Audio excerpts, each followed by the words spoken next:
and an honor to have the great governor from the great Commonwealth of Virginia joining us up here in Northern Virginia this morning. Thank you very much, Governor, for coming up. And thanks to Dave Foster also for being here. We just had a great meet and greet fundraiser with Dave the other night up in North Arlington, and that was fantastic as well. There is a lot of energy out in the 8th District, and the reason for that is because in 28 days from today, we're going to fire Jim Moran.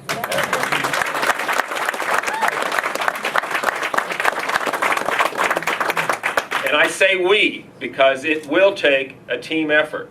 And as the governor said, don't come up to me and go, well, good luck, Patrick. Go get him, buddy. That's not going to do it. I need all of your work and all of your efforts. And I've seen so many of you all at our headquarters, and I've knocked doors with a lot of you all, and I appreciate that. Stay with us for 28 more days because that's what it's going to take to win this race. And it's important to win this race because after 24 years serving my country, can I just get a show of hands, veterans in the crowd? Wow. Always proud to have such strong veteran support. Everybody has their coalitions. Our coalition, our special coalition, is veterans among a lot of other coalitions, and I'm so proud to be a part of that. And that is one of the most important components we've had of this race. And I'll tell you, after 24 years, I hung up my uniform last year, but there is no statute of limitations on supporting and defending the Constitution of the United States, and that's why I'm running for this office.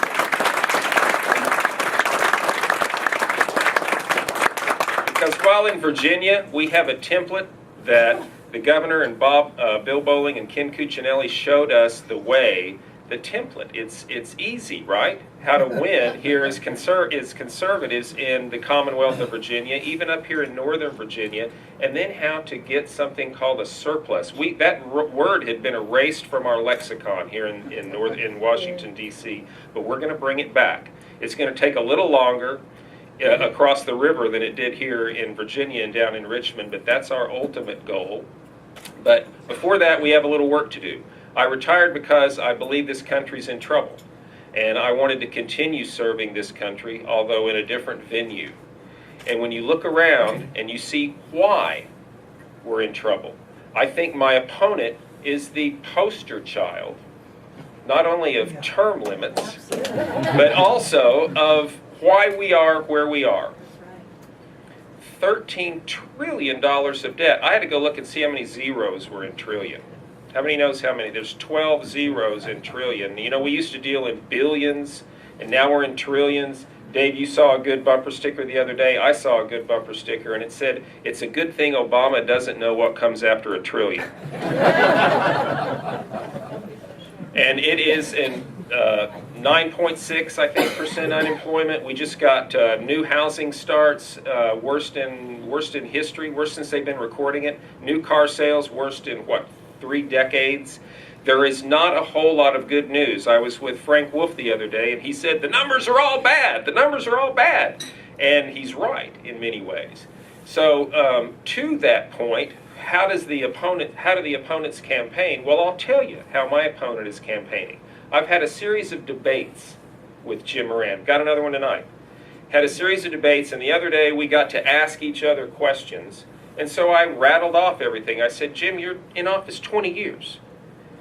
$13 trillion of debt. Deficits as far as the eye can see. Unemployment way up. And everything else. So if you're reelected, what are you going to do differently? And he looked at me and he said, I'm not going to do anything differently. We are on the right track.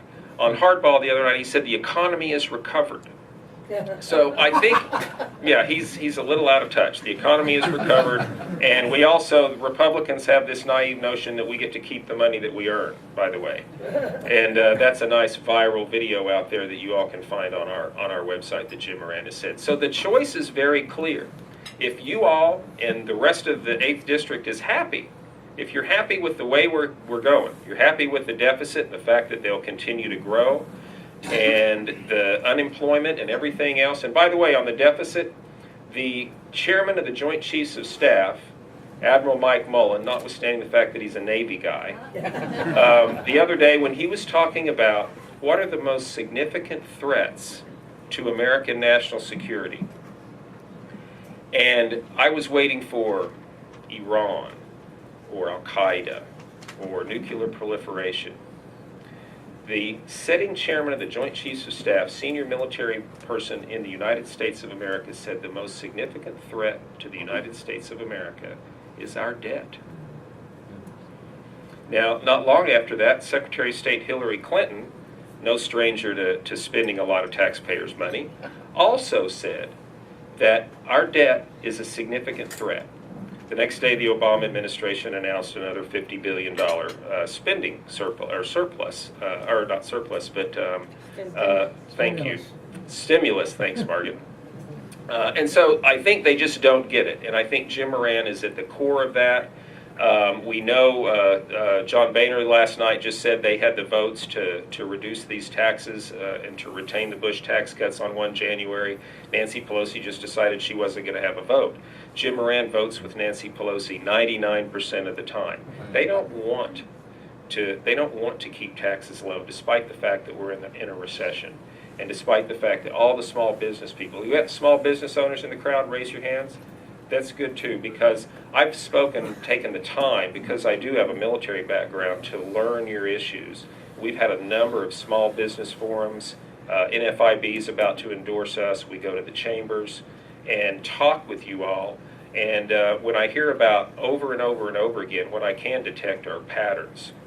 And we talk about the fact that you have no certainty. There's no ground under your feet. How can you hire new people when you don't know what your taxes are going to be? You don't know what your health insurance rates are going to be. You don't know how many 1099s you're going to have to fill out.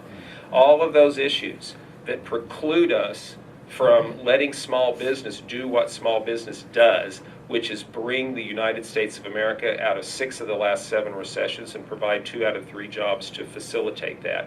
And the United States government needs to stay out of your way, and they're not doing it. And that's why I'm running for office, so we can change that, put people back to work, reduce our deficit, fund our troops that our commander-in-chief has sent overseas, and make this country and this world safer for democracy.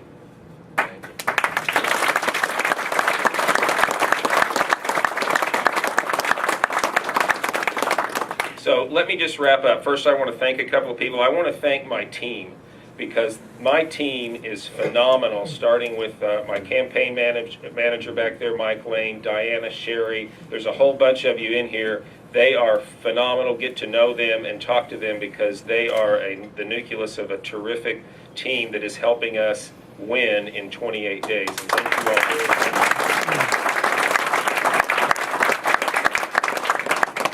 I want to thank just a few people who made this special for us this morning and made this happen. Mira Ricardo, Mira, where are you? Right here. And John and Mary Bell, my first 2 votes in the primary, right there. Laura Flippin, Matthew Buckholz, Marine Corps. Ooh-ah. David Norcross, over there, thank you. Mark Rhodes, right here, we just mentioned, former senator from Illinois, so yeah, I do expect 5 votes from you. Fantastic.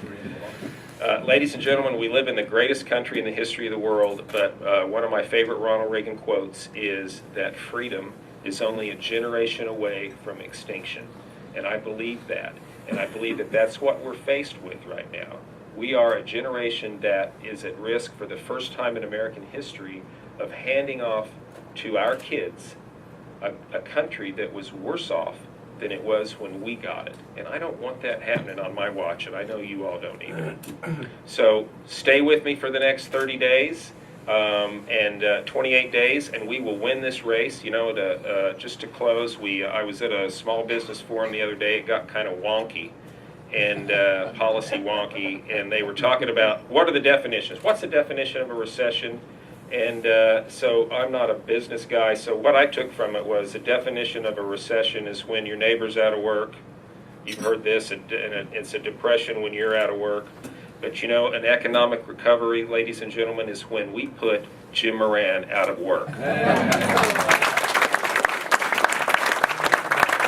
you all so much. God